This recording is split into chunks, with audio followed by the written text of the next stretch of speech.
Hi.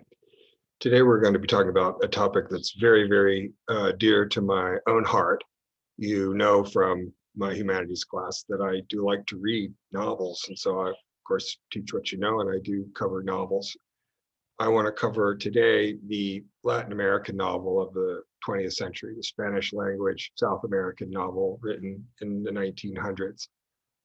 It's really one of the glories of world literature. I think that it has to be considered part of, as I said, the global patrimony at this point, the outstanding nature of Latin American letters in Spanish in the 20th century is one of the glories of literature and a culmination of a tradition of Spanish literature, which has been fantastic, obviously, since before Cervantes, and we talked about the importance of Cervantes to world literature as well. So we're going to, let me cue up the little grainy Dale here, because we are talking today then about the Latin American novel of the 20th century. There's quite a lot to say here. I'm going to try and, because one of the things I did want to say here to start off discussing some of the authors I'm going to briefly tell you about today is that in general in this class, I always am going for things that I think are genuinely interesting to me, to my taste, and significant in terms of the things that I think are significant. This kind of thing is very personal. Um, in this case, I do want just to tell you, because it's just good to just tell people straight up what you want them to know. And in this case, it's that indeed I have spent many, many hundreds of hours over many decades now reading this Latin American literature. Now, I'm not going to say much in Spanish here, but just for a second, since I am preparing this for a class at the University of Puerto Rico, and a lot of my students are native Spanish speakers. So if you who don't understand Spanish will bear with me, I'm not going to speak Spanish for very long. But I do want to say a few things just to clear some things up, some questions that the Spanish speakers might have at this point about the presentation. Mira, mi español no es adecuado actualmente leer estas ficciones, estas novelas en la lengua española. Es demasiado difícil. En mi experiencia es ficciones con palabras por muchos objetos cotidianos, con slang y otro tipo de temas o subjectos son difíciles. El vocabulario, quiero decir solamente que el vocabulario de ficciones es un otro tipo de vocabulario. Es más fácil para mí leer textos en psicología o la historia, pero ficción es súper difícil. Otro lado, la otra cosa que quiero decir hoy en la lengua en español es que definitivamente una de mis propias razones para mi interés en América Latina y la cultura, las artes, la literatura, es esas novelas, la literatura, las ficciones del siglo XX de América Latina y también Cervantes y mi conocimiento de Cervantes hace muchísimos años. Es importante a mí y estoy siempre consciente sobre la política sobre la lengua.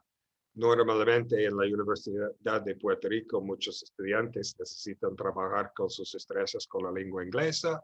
Normalmente eso es uno de mis propios papeles como un miembro de esta comunidad institucional. Okay. So anyway, enough of that. Gives you a little flavor of my attitude and my proficiency, which is real great. Now I want to talk about surrealism to magical realism and beyond. We've been talking about the history of painting. A number of these writers, most of the writers, in fact, the early South American writers, the South American writers who rise to prominence before World War II, certainly, are pretty much all definitely self-consciously influenced by surrealism, by the surrealist movement in the European arts. And another thing that I'll mention again today is that these South American artists, unlike the North American intelligentsia, the South Americans are still more sort of plugged into Europe. They're more likely to have educational experiences in Europe than the North Americans. And when they do, they're more likely to be in the non-Germanic lands. So So there's a lot of difference in perspective there, but I guess the point I was actually trying to make is that these European movements like surrealism are very much in play in South American literature, and the Spanish stage likes isms. They like the names of lots of isms. All you need is 3 or 4 poets, and you've got yourself a new movement and a new ism. So that's another part of the language here. Okay, so just a really tiny bit of background about Spanish American literature. And putting aside some other issues that we could look at in terms of people who were writing, but we're really talking about popular novels is really what I want to talk about here. They certainly did exist in 19th century Latin America. Of course, that was a much more clasista society where the people who were writing and reading fiction were pretty much uniformly upper class people. However, in the 19th century, you do have Latin American literature, Cuban literature, among others, that go into this issue about mixed race, about people with mixed blood, about their marriage prospects, about the prospects for upper class ladies and gentlemen who found themselves out in the provinces, about the pretenders to class who arise in these colonial situations. So as I say in that second bullet point, unlike European social realist writing, and European 19th century literature is political and is what we tends to be what we call social realist. But the New World literature, both North and South, protagonists are right in the middle of it. I mean, there are slaves around. They are out in the colonies. And so that is something that's distinctive about American literature in general. And it's something that makes it historically and politically significant too. It's an important literature to read if what you want is to understand the political history and the political culture of South America, as same as North America. And these people are, it's still the Spanish Empire. There's a military government in Spain for much of the century. The empire is crumbling as the Bolivarian wars of liberation have toppled, as Simon Bolivar makes his way through South America in the first part and middle of the 19th century. So these people are very self-consciously trying to develop a sort of Latin American identity. Again, the same sort of project that you see with the Estadounidense and other North American writers. The 19th century in South America, it's not kind of what you would expect as far as the intelligentsia is concerned. For example, I'll mention, if you go to look at Spanish language philosophy in South America in the 1800s, what you find is positivism in the manner of Auguste Comte. You find, in other words, that sort of, Latinate Enlightenment people. It's science and democracy. Just as farther north, for Spanish-speaking artists, both on the continent and in the colonies, of course, the fact that the Reformation never actually occurred on the Iberian Peninsula, but rather that they had the experience of the Counter-Reformation, in a way puts Spanish and Portuguese language intellectuals, Italian intellectuals to some extent, in an interesting kind of place, certainly in the 19th century, when they are still operating within very much this Spanish colonial cultural environment. Later on, it's in the 20th century that the Latin American intellectual, for one thing, you have the confrontation with Yankee, because the Spanish government has collapsed, and you've had the Spanish-American War of 1898, and then you get the fruit companies and all the rest of that wonderful stuff. I recommend the Uruguayan historian Eduardo Galeano, Memoria del Fuego, and his other writings. Los Venas Abiertas de America Latina is a good straight up history book, but I really recommend his trilogy, Memory of a Fire, for that. Anyway, so Spanish American literature, and then you come out into the 20th century, and the 20th century is such a fantastically bizarre and in many ways awful and horrific century, both in South America as it is all around the world. And of course, bad news is really good for art, folks. So let's just cover a few of these people. I just want to give you some, this is chronological, and these people are influencing each other. We have, as on the Russian scene, on the Spanish scene, you have a culture that takes its writers very, very seriously. In South America in the 20th century, in the 1900s, if you were a popular poet, you could very easily become a political symbol and a political lightning rod, sent into exile, persecuted. Poets were important. Writers are important in the Spanish-speaking world. It matters, and it still matters today. So this sort of somewhat, a little bit higher cultural status to the writer in the first place in the Spanish-speaking world, where in the English-speaking world, the influence is a little more indirect, I think. Of course, Borges, loving all the English language genre stuff. He loved the detective fiction, Raymond Chandler, Dashiell Hammett, all that kind of stuff, mysteries. He loved Edgar Allan Poe, who is one of the true estadounidense geniuses in terms of literature in the 1900s.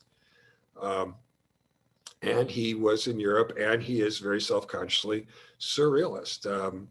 This literature, which comes to be known as literature of magical realism, one strain of it, I wouldn't call all of South American literature magical realist literature by any means. And I'm only covering a certain thread of literature here today too, by the way. There's lots of other stuff. I'm not going to talk about Mario Vargas Llosa. I'm not going to talk about Carlos Fuentes, the Mexican writer, because we're covering certain kinds of themes here. So surrealism, it was clear to Borges, was really a good tool. Remember Gogol uses surrealism to sort of make the commonplace appear to be strange. We looked at that Russian word for that. Borges wants to do that. And part of it, as with Irish literature, with South American literature, you've got this sort of folk old world that's been oppressed and sort of genocided, but it's still there and still down underneath, and the language is still down there underneath, and the language is bubbling up. And so there's a ghost language, the presence of the dead, of the language that's been sort of erased by the European language, but it's still present. Borges, a short story writer. I have several of his titles here of his collections, but the short stories themselves are famous in their own right. Fumes of the Memorias, the Library of Babel, and so on. So, but he asks philosophical questions. So what would an infinite library include? Now, of course, it would include the true story of your life, as well as all, potentially, I guess, with recursion, an infinite number of false versions of your life.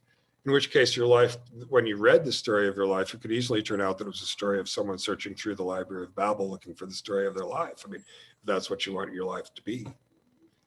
What would happen to people who live forever? Looks good on paper, but when you come across the ruins out in the desert, and then to your horror, you find in amongst the rocks and the ruins, these attenuated old creatures who are still there. Because we all belong to a certain time and place, after all. You can live forever if you want. If you could remember every sensation, I mean, if you were lying in your bed and you were looking at the ceiling and there were cracks in the ceiling or dots on the ceiling, then, really remembering every sensation would be that you remembered the dots that you looked at them in the morning, and you remembered the dots as you looked at them in the afternoon for every day. And Fumes, the Memorias, who fell off his horse and has this problem that he can't forget anything, but that's how much he can't forget it, that say, he can remember all the leaves on the tree that he saw when he looked out the window on May 16th, 13 years ago. And so he has names for them all, the Battleship New Jersey and Alfonso and stuff like that. Too much memory is the same as the memory at all. So Borges, the last bullet point there, Borges is very important. There's the flavor of Borges, this kind of science fiction, sort of philosophical Gothic sort of flavor of Borges, this phantasmagorical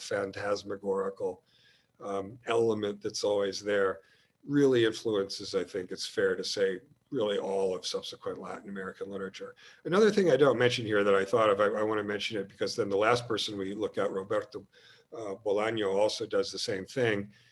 He makes what we call literary forgeries. That is, Borges will make up books and make up footnotes to imaginary books and put in all sorts of scholarly apparatus that isn't real. And that's another part. So when you're reading Borges and he gives you lists of names or lists of books or footnotes even in his texts, you don't really know if it's part of the fiction or not. Strongly recommended. I really, really like Jorge Luis Borges. There he is. The Garden of Forking Paths and LLF and other Inquisitions are all collections of short stories.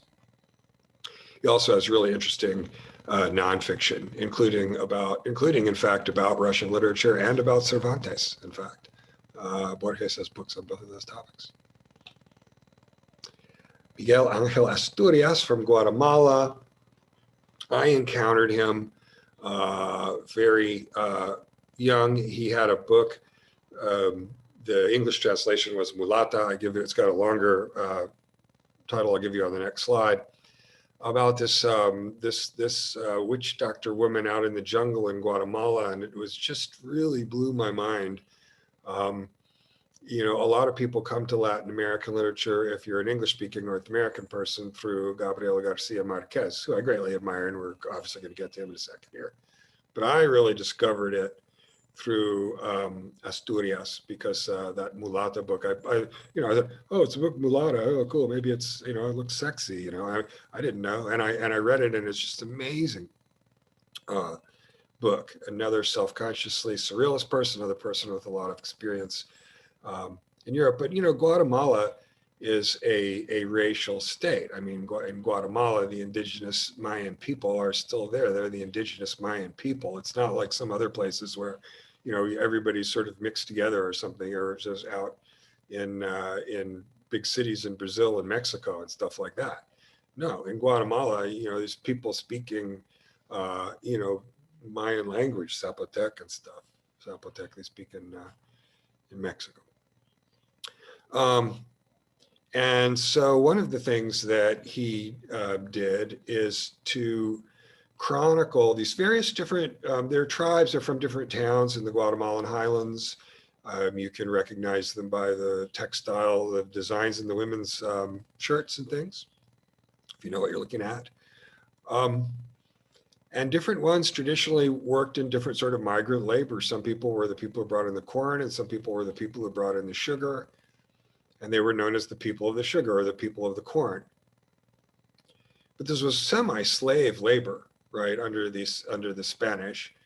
And in Central America to this day, and I have spent time in Central America, and you can find people. I mean, it's actually still useful to refer to people as Spanish. It still tells you information that you need to know.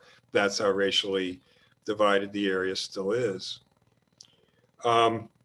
So Asturias is kind of burning with rage. So if it's the surrealistic elements, there's something that are definitive, as with Borges, but also this element of the extreme oppression because of racism that characterizes the experience of both North and South America.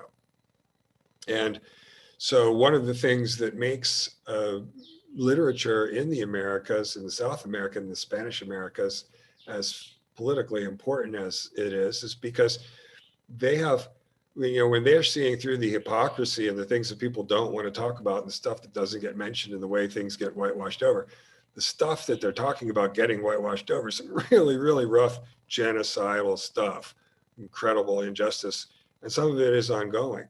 So this makes this literature very powerful and charged literature. I want to say, I should have said at the beginning, Franz Kafka, the modernist writer from the early 20th century from Austria, said that we should read only those books which wound and stab us. You can say that kind of as a joke, but it's also kind of real. I mean, the real encounter with real literature is challenging and taxing. So, all right. There's Asturias, and he wrote Legends of Guatemala, where he's really bringing in a lot of folkloric stuff than his political El Señor Presidente. And don't miss the subversive political fiction of all of these people. I think actually my favorite Garcia Marquez novel is El Otoño del Patriarca, the Autumn of the Patriarch, and the Mulata de Tal from 1963. Is again the novel that I, as a youth, spotted and thought, oh, well, that looks cool. And that's really how I found out about Latin American literature first. Carpentier. People don't appreciate Alejo Carpentier as much as a literary persona as they should, I think, because he is, of course, extremely identified with the Cuban Revolution. He was a founding member of the Cuban Communist Party in the 1920s, just as, say, Ho Chi Minh was one of the founding members of the Cuban Communist Party, the Vietnamese Communist Party in the 1920s. Both of them because they were in France in the 1920s, and that was the place where a smart and ambitious colonial person might encounter the Communist Party. And he was in exile. He was arrested. He was put in prison. I say Batista. I guess he was in 1920, so it's probably pre-Batista. So that's probably a mistake. But whatever the right-wing person. Actually, you know, it's until about 1930, come to think of it, that you have a United States military governor of Cuba. So I guess I need to look into that a little bit more closely. Slide's not good enough. And he escaped and got out to France in 1928, where he stayed for 30 years until 1958 in the Cuban Revolution.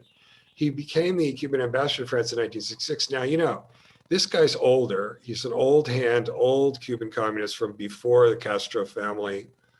And when he got sent back to Europe in the mid-60s, I mean, there was politics. Part of it was maybe getting Carpentier off the island and back to Europe, where maybe he wouldn't be a voice of authority, because Carpentier was someone who had a lot of independent authority as an old school person.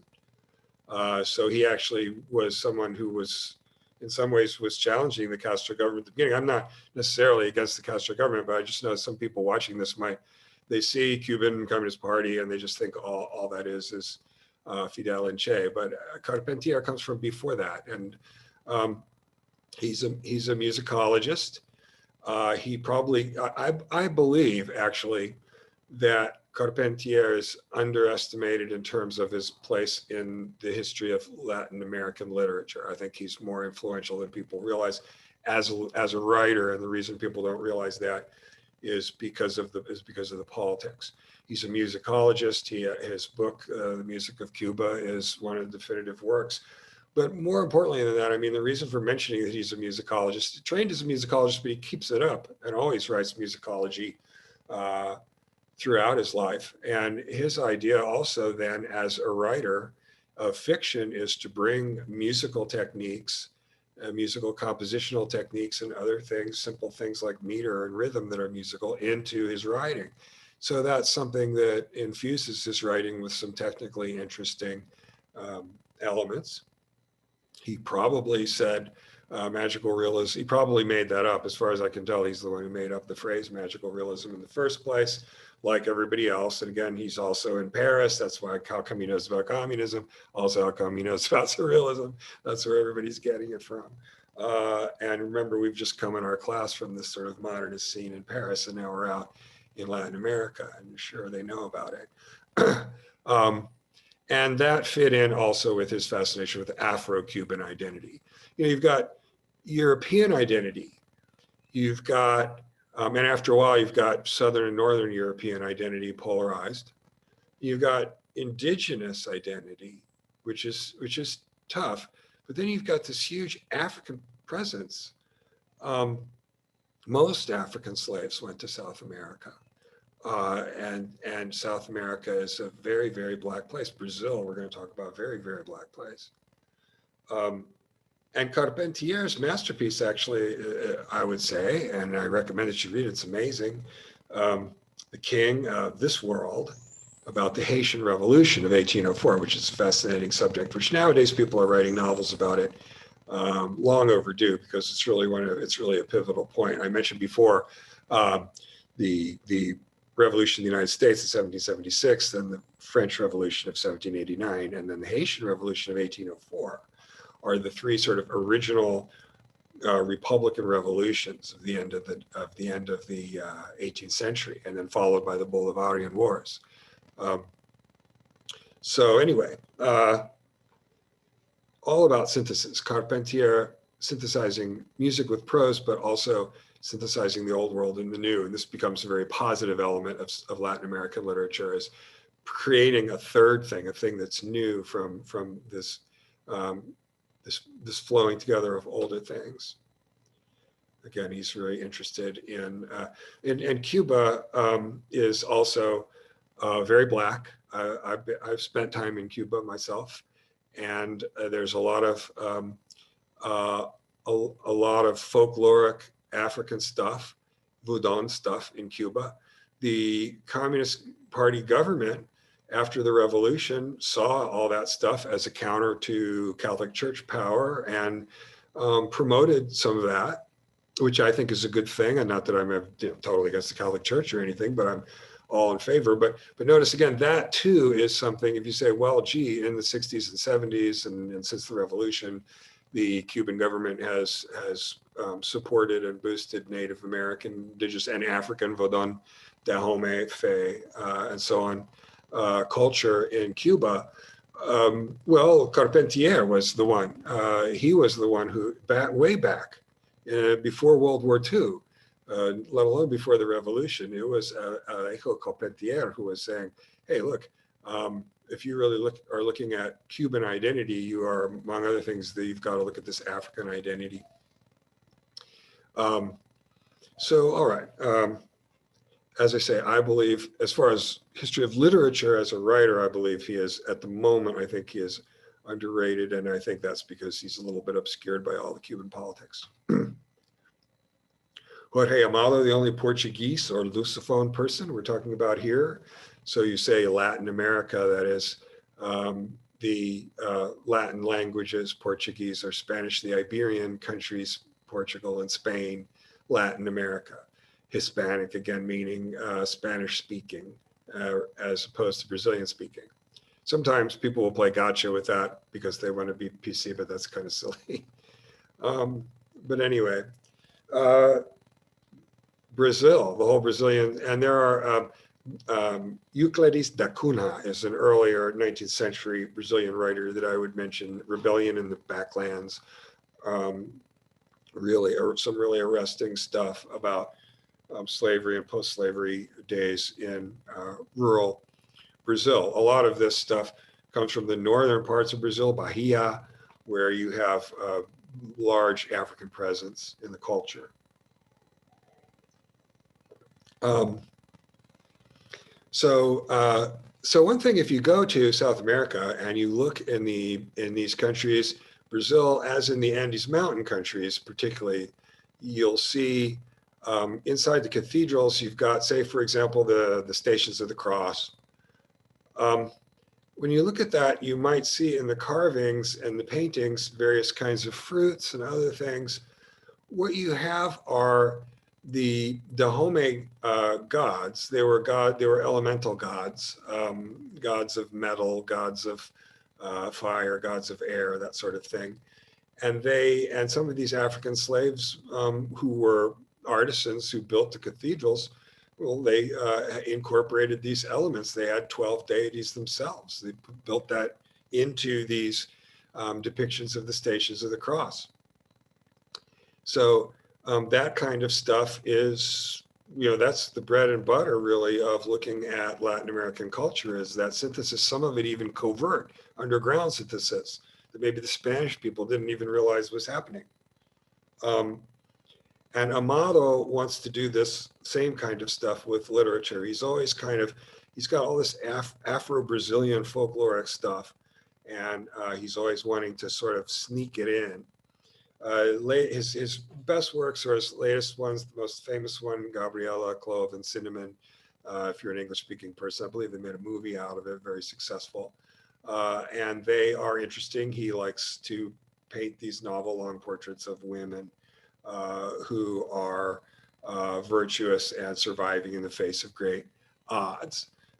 At the time, in the early part of the 20th century, his books were actually banned in Brazil for a while because they are sexually explicit. But that's also, I mean, that whole issue of sexuality, I think in Latin America is like sort of pushing, it's another thing, another way of expressing is sort of pushing against the constraints of Europe. I think that's pretty clear. I wish the North Americans were more like that. There's a nice picture of Jorge Amado, the Brazilian. And I give the titles in English because his titles, of course, are in Portuguese. Cortazar, the heir of Borges, taking what Borges started and modernizing it. Of course, with Borges, the idea is you have a very literate, erudite, cultured, old world Spanish gentleman. And so then it's dissonant, it's cognitive dissonance that this proper old world Spanish gentleman is introducing these surrealist elements and so on. With Cortazar, you've got, even though he's not that much younger than Borges, with Cortazar, you've got sort of the new generation. He likes jazz music, and he understands Freud, and like Borges, he also loves genre fiction, like North American genre fiction, science fiction, detective fiction, and so on. So that's still there, this kind of idea that, well, we can use our European side, our European face, as a way of getting in our American stuff. And Cortazar, and then also obviously the second bullet point there, very much the spirit of Cervantes, does this meta-narrative tricks. And in fact, in Rayuela, which is translated into English as hopscotch, he's actually got 153 chapters. The first 35 or so, I think, or he says the necessary ones, and he says you don't have to read the other ones. And then he has various instructions, a table of instructions that will sort of guide you around from chapter to chapter, jumping around in the book. That's why they called it hopscotch. The thing is, though, that although he says you can get to the end, you never can get to the end. You either keep going around in a loop or you hit some place where you're getting sent back and forth just between 2 points. So a very neat meta-narrative trick indeed in Rayuela, and Cortazar, certainly one of the most popular Argentine popular writers of the 20th century, very much beloved writer, in fact. Into the game, the prize is Rayuela. And I put in some memoir that he does when he's older that people think highly of. Okay. Garcia Marquez, or Garcia Marquez, or however. Once I was driving across the South, and I was driving across Mississippi, really loving the radio stations in Mississippi. The music was great on the radio. But I realized I was near Oxford, Mississippi, where William Faulkner lived, and I love William Faulkner. So I made a little stop. I got off and went over, and I went and found Faulkner's grave. I made a little pilgrimage. And subsequently, I found out that within a month of my being there, I think within a couple of weeks before of my being there, Gabriel Garcia Marquez had made his pilgrimage to see Faulkner's grave in Oxford, Mississippi. So I just missed him. I mean, I missed him. I can imagine just standing there, at the grave, and then, Gabby, and what if I'd run into him? I mean, that would have been good. Didn't happen. He is the one who sort of brought sort of magic. Oh, another story about him, by the way. He came to Puerto Rico at one point, and the last time apparently he came to Puerto Rico, someone asked him, Don Gabby, how come you have never written anything about Puerto Rico? And Garcia Marquez, who's very left-wing, and he said, because Puerto Rico is beyond my imagination. Apparently he really said that. Anyway, he's got this village of Macondo that he makes. Like Faulkner, he sort of constructs a whole world. That's another thing he's got in common with Faulkner. And it's this wonderful Edenic place where the fruits are just pulling the plants over because there's so many berries and fruits on the trees, and the animals keep having all these children and all these babies, and the people have all these children. It's just, everything's just flowing out of Macondo until, you know, like the bad guys show up and the Spanish officers show up and all the rest. So that's pretty elemental. I think I mentioned a couple of minutes ago, I would recommend also looking at the Autumn of the Patriarch, which is a nice thing in there is that takes place on a Caribbean island. And and one of the things that happens is Yankee gets mad at the dictator. So Yankee drains the ocean. So they're on their Caribbean island, but they're looking out over the emptiness because Yankee drained all the water out because he was pissed. So yes, magical realism indeed. And third bullet point, he understands at that point, you know, the genre has had a lot of time to mature, and he's on these bipolarities because that's the mix, you know. That's you're on this margin. You're on this margin between two worlds. That's what's productive. That's what's interesting. I think that's one of the really productive and interesting things about Puerto Rico. I wish people didn't see Puerto Rico in a negative light that way, but I'm not saying it's easy. But being on this, you know, experiencing knowledge production from marginality, you know, is really a lot to think about what the American experience is really all about. Garcia Marquez. I got a lot of good books, all four of those books right there. Chronicle of a Death Foretold and Love in the Time of Chronicle, Love in the Time of Cholera, both really also excellent. Everything is worth reading. He's got a lighter touch than some of these people, even though he's deadly serious and won't shy away from the stuff that he needs to tell you about. Two more. Isabel Allende, early women writer. There are a number of women writers in the 19th century. And also in the early 20th century, there's a sort of genre, there's a clasista genre of the nice Spanish lady who writes memoirs. But, you know, like the slave narratives, I mean, you could look at it and you say, well, this is an attenuated narrative from the source, but that doesn't mean it's not historically significant. It also doesn't mean it's not worth reading for other reasons. Isabel Allende is not one of those nice ladies. Isabel Allende is a serious force and an important writer. I think she gets put down because of her success, really, and her self-conscious promotion of progressive politics, really. She writes novels from a women's point of view about women, usually more upper-class women. They tend to have ghosts of the past. I mean, that's sort of a theme, right? Sometimes there's even real ghosts. And she also writes memoirs, which, like Paula, which includes the same kinds of elements. Very prolific. She has very many. I don't know how many novels Isabel Allende has written, maybe like 40. The House of the Spirits, very well worth reading. I thought pushing the genre forward as well. You know, not just exploiting magical realism. She doesn't do that. She's a very psychological writer. Isabel Allende. Okay. I want to check out that City of the Beasts. I'm not sure what that is. My favorite, I mean, I love Roberto Bolano. He's been a real discovery. He was dying of, I guess, renal failure when he died when he was 50, and he was worried about his family. So he cranked out all this fiction. He wanted to be a poet in the early parts of his life. You really need to read Los Detectives Salvajes, the Savage Detectives. I just really you probably need to either just get on your cell phone and order it from Amazon, or if you know where a copy of it is, you should just probably get up and just forget about me and just go get it right now and read it. It's probably a better thing for you to do.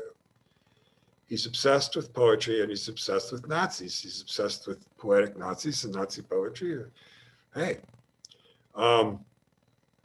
he's got this kind of nightmare vision. It reminds me in some ways of Thomas Pynchon, the North American writer, and this sort of grand paranoid vision. And it's like sort of there was this malevolent force came up through the Nazis, like in a science fiction show, like the bad genie grabbed hold of Adolf Hitler or something.